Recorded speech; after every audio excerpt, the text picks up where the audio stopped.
Sou a professora Cleane e vou lecionar a disciplina de Geografia para o sexto ano do Colégio Emaús. Sexto ano, nessa aula nós vamos iniciar um novo capítulo, tá bem?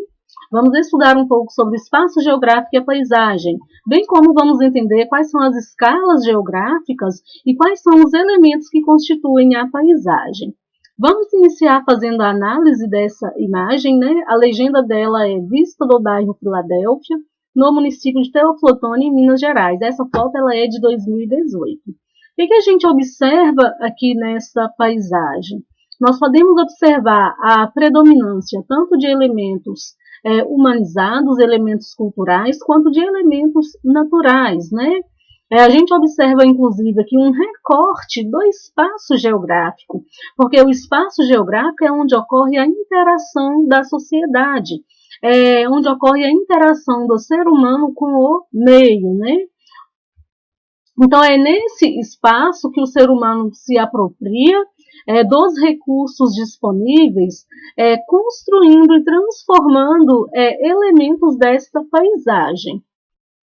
Então, neste capítulo, nós vamos estudar o que são o espaço geográfico e a paisagem e entender os diferentes níveis do espaço geográfico, né, ou escalas também.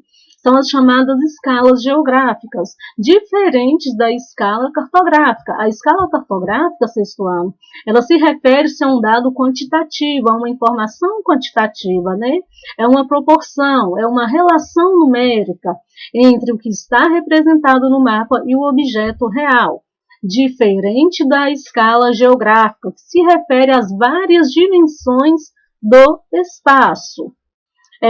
Onde nós vamos ver também as diferentes relações entre os seres humanos e os elementos da natureza. Então, o que é o espaço geográfico? Eu vou grifar para vocês anotarem, tá bem? O espaço geográfico é onde nós, seres humanos, vivemos, a superfície da Terra. Só que, até sendo a Terra nosso planeta, né, nossa morada no universo, a gente tem que ter em mente que a gente não habita toda a Terra, a gente habita apenas a superfície. O espaço geográfico dessa forma, então, ele identifica-se diretamente com a superfície terrestre. Em geografia, costuma-se diferenciar vários níveis e também tipos ou recortes de áreas dentro do espaço geográfico. Estes níveis, esses tipos ou recortes dessas áreas referem-se às escalas geográficas e também refere-se a lugar, a paisagem, a região, a território. Vamos fazer a análise dessas imagens aqui. Uma imagem representando como era no passado, a gente observa que tinha predominância apenas de elementos naturais, ainda não tinha sofrido a interferência humana, e na imagem representando o presente, nós já vemos que a predominância tanto de elementos culturais quanto de elementos naturais. Então a gente observa que de acordo com essas duas imagens, que o espaço geográfico é o resultado da interação do ser humano com os elementos naturais.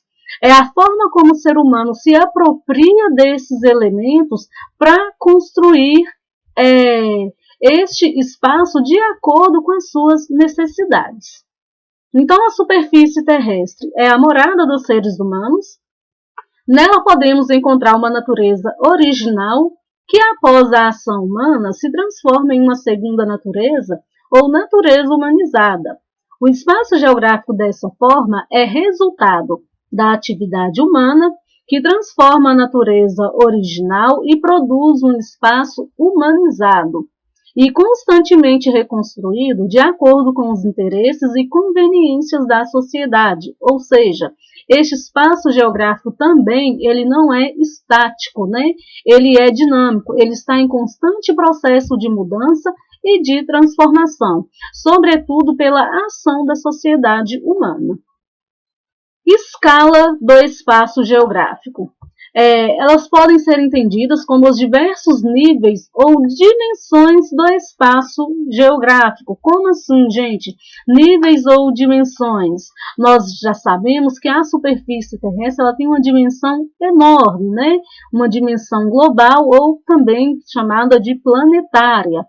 Assim, a superfície terrestre ela pode ser dividida em ilhas, pode ser dividida em continentes, podem ser ocupados por povos, né, que formam os países. Esses países, por sua vez, podem ser divididos em regiões, podem ser divididos em estados.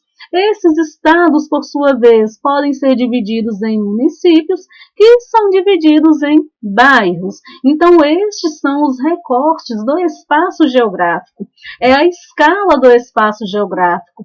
Quando a gente fala em escala, nós temos que ter em mente duas escalas extremas desse espaço geográfico, que são a escala a maior, né, a macro, em escala global, em escala planetária, ou a escala micro, também chamada de escala local.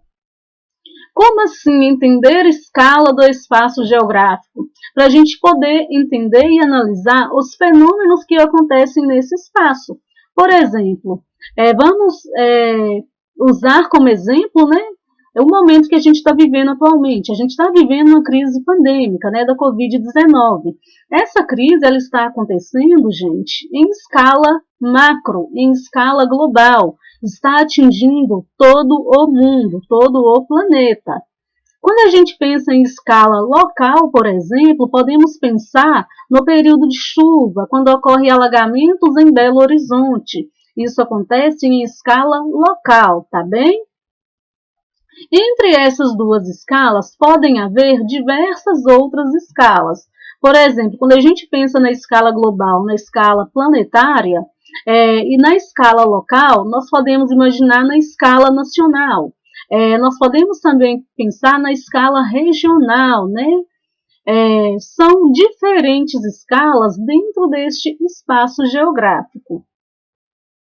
Por exemplo, aqui no Brasil, nós temos aqui, você, por exemplo, vive em determinada cidade, em escala local, numa região, no caso, na região sudeste, e no Brasil, escala nacional, que se situa na América do Sul, que faz parte do continente americano, já é uma escala continental, de acordo com o que está sendo representado neste infográfico, né, que são as dimensões do espaço geográfico.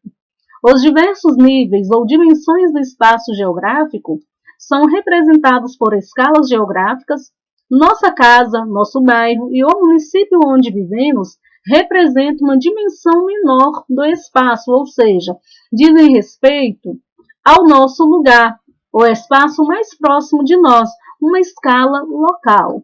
Já a superfície terrestre tem uma dimensão bem maior, planetária ou global. Ela está dividida em continentes ou ilhas, já é a escala global.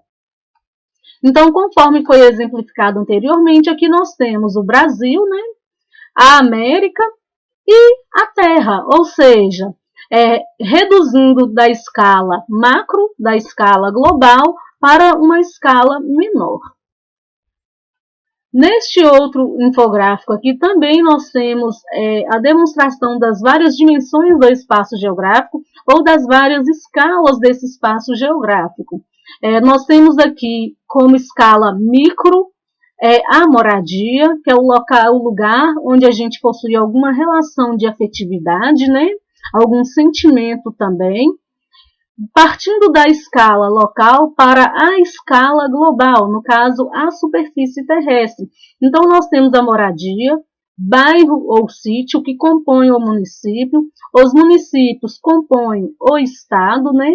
Os estados compõem um país, os países compõem os continentes e os continentes, por sua vez, compõem a superfície terrestre. Paisagem. O que é a paisagem? Nos arredores de sua moradia ou de sua escola existem diferentes paisagens. Ruas, avenidas, praças, casas, prédios, lojas, matas, morros ou montanhas e rios são alguns dos elementos que podem fazer parte das paisagens. Frequentemente, a paisagem ela é definida, pessoal, pelo alcance da visão, ou seja, tudo aquilo que a gente consegue ver. Mas, na realidade, nós percebemos a paisagem de uma forma mais complexa, né? Por meio dos nossos sentidos. Como assim por meio dos nossos sentidos? Pelo olfato, pelo tato, pela visão, pela audição também. Os nossos sentidos, eles são complementados ou orientados pela nossa razão. O que quer dizer isso? A gente identifica, né, uma determinada paisagem pelo conhecimento prévio que a gente já possui a respeito desta paisagem. Os conhecimentos prévios desses conceitos, né, e através da reflexão a gente tira nossas conclusões sobre o que a gente presencia, sobre o que a gente analisa desta paisagem. Nessa imagem aqui, por exemplo, nós temos na foto calçada com rebaixamento próximo à faixa de pedestre e piso tátil, no município de Campo Mourão. A percepção da paisagem não se dá apenas pelo sentido da visão, mas por todos os sentidos do ser humano. Este é um exemplo que a paisagem ela não é percebida apenas pela visão. Ao pisar aqui neste solo, ao pisar aqui nessa estrutura, a gente consegue identificar também o tipo de paisagem. As paisagens, então, como vimos, elas são partes do espaço geográfico. Elas podem ter sido formadas apenas pela natureza ou também podem ter sido formadas pela intervenção humana. É comum, pessoal, a gente analisar a palavra paisagem a um lugar bonito ou natural. Porém, a paisagem ela é o resultado de todas as interações naturais e sociais que ali ocorreram e que ocorrem. Como assim que ali ocorreram? Porque a paisagem ela é o resultado da construção histórica também. A paisagem, então, ela expõe elementos de tempos variados, mais antigos e mais recentes. Ou seja, pode coexistir ali diversos elementos da paisagem. Paisagens mais antigas com paisagens mais recentes. As paisagens também elas podem ser urbanas ou rurais. Algumas mais conservadas e outras mais degradadas também. Quais são os elementos da paisagem? Analisem essa imagem aqui. O que a gente pode observar? A existência tanto de elementos culturais quanto de elementos naturais. Os elementos culturais são aqueles elementos humanizados, são aqueles elementos antrópicos, né, que foram construídos pelo ser humano ou que sofreram a interferência do ser humano. Então aqui a gente observa construções, mas também a gente observa a presença do rio, né? E também a gente observa a presença do solo e a presença de alguma vegetação. Então, há elementos naturais como a vegetação e o rio, mas também há vários elementos que não são naturais, construídos pelos seres humanos. Na maioria das vezes, os elementos naturais, eles se misturam, né, com os elementos culturais. Por exemplo, quando a gente está em uma praça e que a gente observa a vegetação presente ali naquela praça, a gente não consegue identificar qual que é a vegetação nativa ou qual foi a vegetação plantada pelos seres humanos. Então, dessa maneira, a gente não consegue distinguir quais são os elementos naturais e quais são os elementos culturais. Muitas dessas plantas, inclusive, podem ter sido produzidas, né, em laboratórios, pelo cruzamento de espécies diferentes que resultaram em novas variedades que não são encontradas na natureza originalmente. Nessa imagem aqui, os campos de cultivo são considerados elementos humanos, pois resultam da ação humana na paisagem, ou seja, por mais que a gente perceba aqui elementos naturais, a gente sabe que são elementos inseridos pelo ser humano. Então, são elementos culturais, são elementos antrópicos. A paisagem, então, pessoal, ela pode ser definida como paisagem natural ou como paisagem cultural ou antrópica. A paisagem ela é o resultado da interação destes fatores, tanto os elementos naturais quanto os elementos culturais também. Lembrando também que a paisagem ela não é estática e que o tempo inteiro a paisagem ela está sofrendo mudanças e sofrendo transformações, tanto pela sociedade humana quanto também pela própria ação da natureza. Bom, sexto ano, vou finalizar por aqui a nossa aula. Tem algumas atividades para vocês fazerem, são apenas 5, tá bem? Copiem as perguntas no caderno e façam com bastante atenção. Bons estudos para vocês, até a próxima aula e lembrem-se, juntos no caminho certo.